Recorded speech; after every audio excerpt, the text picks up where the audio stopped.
Bonjour à tous, bienvenue dans ce nouveau tutoriel concernant WordPress. Donc aujourd'hui c'est une petite formation pour configurer un article de façon le plus conséquent possible pour les moteurs de recherche, ce qu'on appelle le SEO.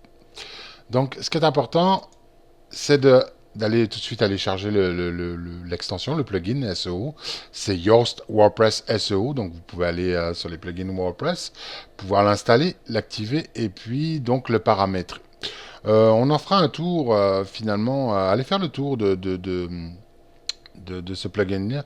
Il est vraiment performant. D'abord, il est très connu dans le monde entier et puis il donne des résultats assez conséquents. Il faut dire que WordPress est très aimé par Google notamment, mais il y a quand même des choses, des bases à respecter pour pouvoir être le mieux référencé possible. Donc regardez ici, il a même créé un XML. Donc j'ai un XML avec vraiment les pages, etc. Alors l'XML, donc c'est en fait vous permettez à tous les moteurs de recherche, notamment de vous faire comprendre, de faire comprendre la structure de votre site web, page, article, etc. Les fichiers, etc., etc.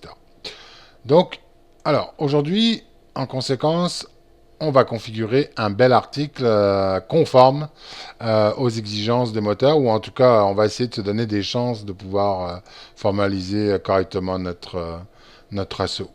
Donc là, ce que j'ai fait, c'est que j'ai créé une catégorie qui s'appelle hébergement web. Donc j'ai envie de créer un article aujourd'hui sur les hébergements web. Je m'en vais aller voir l'article, la catégorie. Donc là, j'ai mis hébergement web. Là, par défaut, il vous donne un identifiant. Simplement, choisissez-le aussi. Vous pouvez le choisir, mais le rectifier, le choisir et l'enregistrer. Mais moi, je dirais que je suis allé comme ça. En réalité, c'est le slug finalement, hein. C'est-à-dire que c'est ce qui va être l'identifiant qui va comme créer, c'est comme l'identifiant de la catégorie. Moi, je le laisse parce que ça donne des petits mots-clés finalement. On est capable de donner une description aussi de la catégorie. Mais ce qui est important, c'est ici, le réglage pour le Yoast. Donc moi ici, j'ai donné un titre SEO à ma catégorie. J'ai donné une description qui n'est pas plus longue que la case et j'ai donné deux mots-clés pour exemple en fait. Ce qui est important, les mots-clés, c'est de donner les meilleurs mots-clés qui correspondent au contenu de l'article et non pas à la catégorie. Ça, c'est bien important.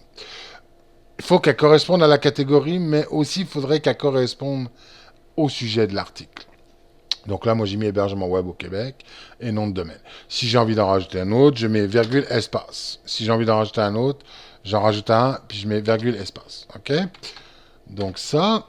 Et puis, le canonique, bah, vous le laissez par défaut. Ici, vous pouvez imposer de toujours l'indexer ou de pas l'indexer, la catégorie. Ce serait quasiment inutile, mais bon. Moi, je laisse par défaut. Et je mets à jour. Donc là, finalement, votre catégorie est bien faite. Ça devrait donner du bon résultat, en tout cas. Allez, maintenant allons mettre un article qui va être catégorisé dans les hébergements web. Donc je vais ajouter. La première chose, c'est que je vais donner un article. Alors, donner l'article, ça c'est bien important parce qu'il faut savoir qu'ici, ce qui correspond au titre de l'article, c'est ce qui va donner ce qu'on appelle en SEO le H1. Le H1, c'est comme une balise HTML qui est importante pour les moteurs de recherche dans les pages web. Faut savoir une chose, c'est que logiquement, on est supposé d'en avoir qu'un. Ça, c'est bien important. Faut pas en mettre 50 H1. Lui, ce qu'il va faire, c'est que, à partir du moment qu'ils vont scanner votre site web, il va reconnaître le H1, le titre important, et il va en analyser, voir si le contenu correspond bien à votre titre important. Alors moi, aujourd'hui, mon mot-clé que j'ai envie de faire travailler, c'est hébergement web. Bon, alors je me dis, la première chose, c'est qu'il faut déjà commencer par le mot-clé dans le titre. Hébergement web, je mets deux points. Et là, qu'est-ce que je voudrais définir comme par rapport aux hébergements web? Ben, je dis que j'ai des j'ai des nouveaux domaines. Hein, nouveaux domaines disponibles. Voilà. Donc, alors, la première chose qu'il faut comprendre, c'est qu'ici, vous avez donc tous les paramètres de votre SEO. Donc on va faire le tour un peu de ça. Pour l'instant, par défaut, il va vous donner une titre et des descriptions. Donc, on fait enregistrer le brouillon. OK. Puis là, maintenant, il faut aller le catégoriser. Ah, vous voyez, par défaut, parce que là, j'ai qu'une catégorie, il l'a mis par défaut ici, à hébergement web. Mais s'il y en a d'autres, bah, assurez-vous bien de cocher la bonne catégorie. Bon, ça, je pense que tout le monde le sait dans WordPress. Je suis capable aussi d'aller mettre une image. Alors, première chose, c'est que dans votre article, quand on met une image, alors, on y va. On va prendre un échantillon, hein. On est bien d'accord que c'est pas très sérieux, mais voilà. Lui, ce qui est important, c'est que il faut lui donner aussi un titre. Alors, on donne le même. D'accord? Hébergement web. Ça, c'est l'adresse canonique de la page. Et le titre alternatif, le texte alternatif, pardon, excusez-moi, ben, on remet le même aussi. Mais là, on peut mettre, par exemple, au Québec, virgule, nouveau, nom de domaine. Ça veut dire que lui, il dit, je vais donner un titre à l'image. Et pourquoi on fait ça? Parce que des fois, on peut se retrouver dans Google Images. Et ça, ben, c'est pas si mauvais que ça, finalement. Donc, ce qui est important, c'est de donner quasiment le même titre, moi je dirais, sur votre image en texte alternatif. Puis on peut lui mettre aussi une petite description. Euh, voilà. Donc, on a notre image, on enregistre notre brouillon. Ça, c'est les deux choses les plus importantes à faire. Le titre, l'image, la catégorie. Si on remarque bien, ici, il n'a aucune analyse puisqu'on n'a pas mis le mot-clé principal. Donc, qu'est-ce qu'on va faire? On va mettre hébergement web. Voilà. Et remarquez bien, il vous sort des mots-clés que lui, Yoast, en fait, connaît par rapport au moteur de recherche. Donc j'ai dit, bah moi je veux vraiment celui-là. J'enregistre le brouillon et là il va commencer à faire une analyse de page. Ok. Donc là il dit l'URL de la page, il est correct. En fait, en réalité, il faudrait mettre simplement ici hébergement web version française, là, pas version anglophone, pour que ça puisse correspondre. Vous voyez, là il a changé les paramètres. Il dit yes parce que lui il a reconnu finalement l'accent. Si vous vouliez, mettons, parler des noms de domaine, ok, voilà, on peut changer nouveau nom de domaine, et puis là, finalement, on ne mettrait pas disponible, mais voilà. Et bien, faites le contraire. Ça veut dire que ici, vous mettez nom de domaine, et le nom de domaine doit toujours être au début. C'est important parce que lui, il dit, je cible tout de suite, il faut que tu comprennes tout de suite de quoi on parle. Voilà, ça c'est bien important. Ok, on va aller voir l'analyse tout de suite de la page. Là, il vous donne des points spécifiques à respecter pour pouvoir vous donner des chances d'être bien répertorié dans les moteurs de recherche, dans les listings. Ok. Donc là, il vous dit aucune balise d'en-tête comme un H2. Ok. Bon, premièrement, déjà, il n'y a pas de mots, il n'y a pas de contenu. Ce qui est important, et ça je le répète, c'est de donner toujours du contenu riche par rapport, bien sûr, à l'article. Alors moi, pour exemple, on l'a bien compris. Voilà. Bon, ici, il ne finit pas la ligne, là, mais... Ok, je recommence, je remets du contenu. Donc, enrichissez votre contenu sans trop en mettre. Hein. Pas assez ou comme trop. Donc, voilà. On va aller voir l'analyse. Ah, ça y est. Donc, ok. Il dit vous avez 224 mots. Bon, on va en mettre. Si vous demande 300, c'est parce que c'est important de le faire du fait de l'enrichissement du texte. Et vous voyez que ici, il y a une petite couleur qui se met au fur et à mesure de votre enrichissement d'article. Plus vous réglez votre analyse de page et plus votre SEO sera bon. Donc là, logiquement, si on s'en va dans l'analyse de page, je crois qu'il a réglé le problème des mots. Voilà. Donc, maintenant, il dit, j'ai aucune balise H2. Alors, les H2, honnêtement, mettez-les jamais au début de votre article. Je vais vous expliquer pourquoi. Parce que si moi, j'affiche l'article, on parlait du H1 tout à l'heure. Hein. Donc, cette, ce titre important, je m'excuse, je suis pas très doué pour les tutoriels. Ben, si je fais Firefox, puis que je m'en vais analyser ici, vous voyez, c'est un H1. C'est lui, le moteur de recherche, qu'il va prendre le plus au sérieux. Si, mettons, dans mon article, je mets mon H2 ici, au niveau de l'article, ben écoutez, ça va faire un H1 ici, un H2 ici. Visuellement, ça va pas faire très beau. Moi, je vous dirais qu'il faut le mettre quasiment... c'est-à-dire que de la façon dont vous développez votre article, allez le caser quasiment au milieu de votre article. Donc là, voilà, je vais le mettre là. Côté hébergement web.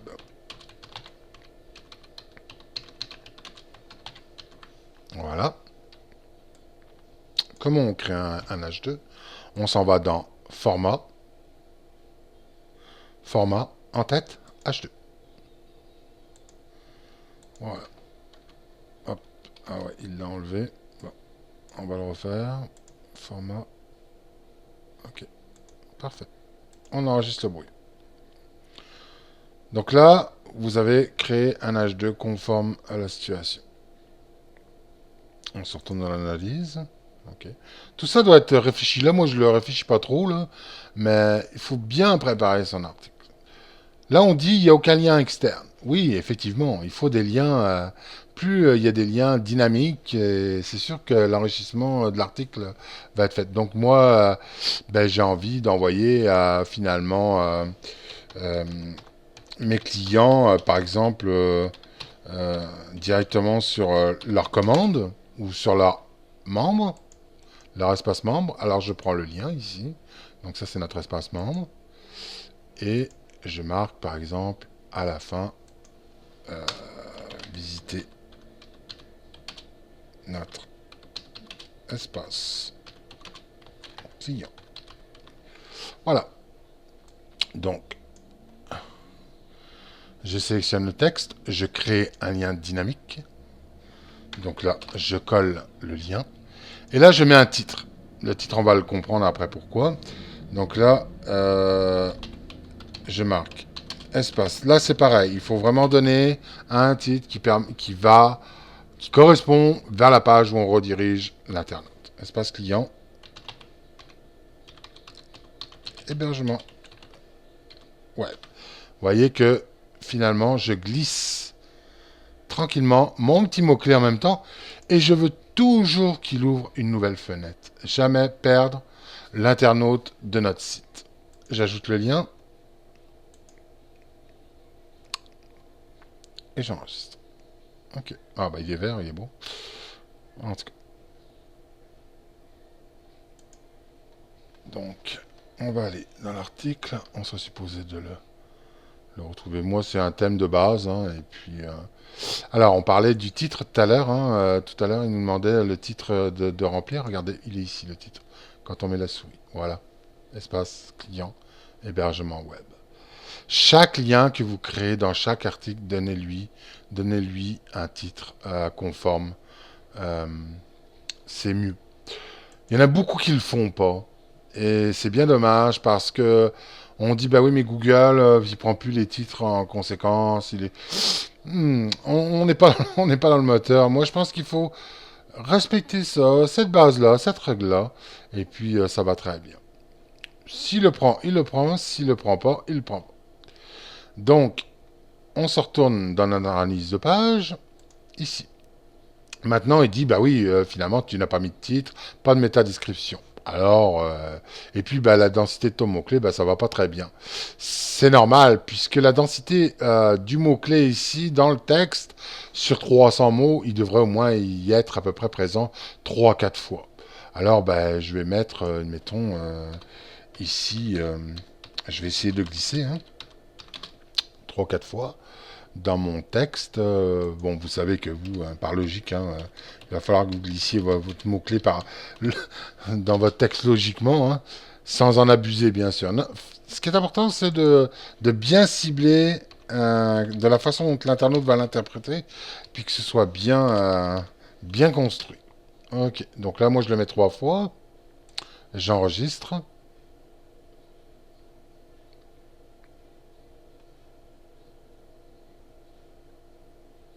Je fais une analyse de page. Regardez, il vient de détecter que je l'ai mis 3 fois aussi dans le contenu, hein.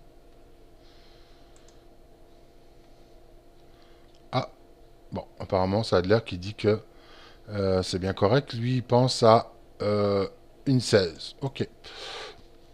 Une 16, c'est raisonnable, c'est bien, c'est parfait. Donc là, maintenant, on va aller mettre notre méta-description. Alors, Yoast, bah, c'est exceptionnel, hein.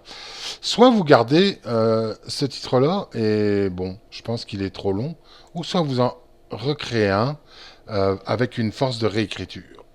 C'est-à-dire, je recommence, je remets mon mot-clé, mon web, je mets 2 points, et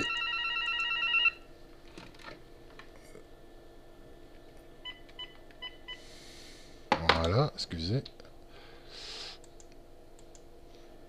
hébergement web, nom de domaine.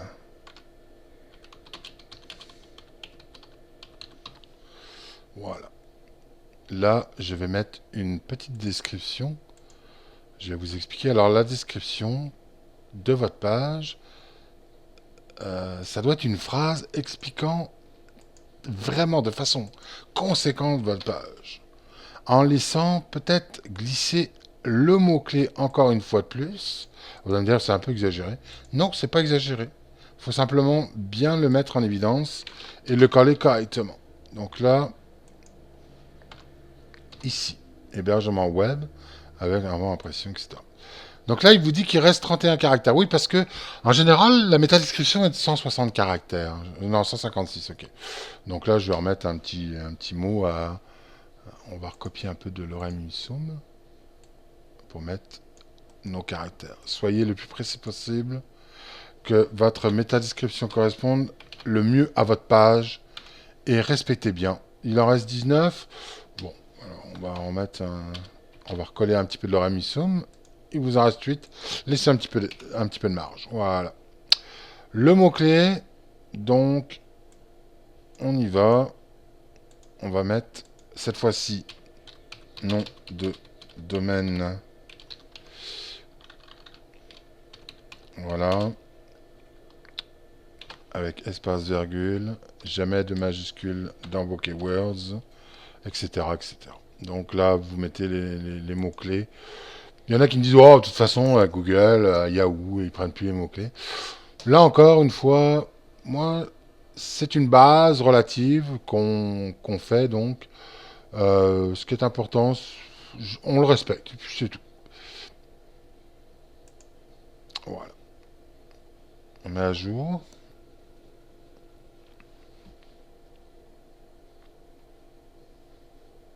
Alors là, il ne le reconnaît pas dans la métadescription, pourtant il est là. Des fois, il a des petits bugs, hein, ça peut arriver.